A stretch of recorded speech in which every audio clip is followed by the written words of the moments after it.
Tonight, the CDC urging parents to get their teens vaccinated. An increase in hospitalizations in March and April leading to the new push. I feel safer now. Researchers note there have been no deaths, but say the increase in hospitalizations might be related to new variants, plus a larger number of teens now interacting. Right now, young people 12 to 15 can get the vaccine. And health experts want to make sure those teens don't fall into the same trap as some adults who still choose not to get their shots. I haven't had COVID since it came about, so why get vaccinated now? Doctors say that can create pockets for COVID to spread. A lot of times they're living with or hanging out with people who also haven't received the vaccine.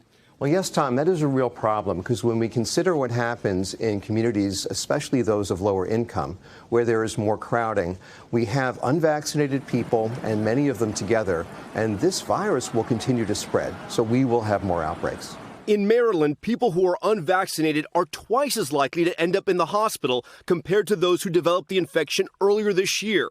And in Washington state, public health officials raising the alarm among those ages 45 to 64.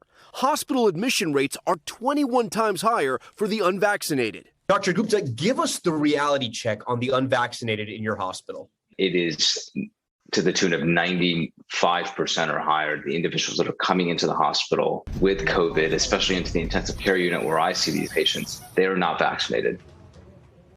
And still, Tom, there are people who aren't getting vaccinated.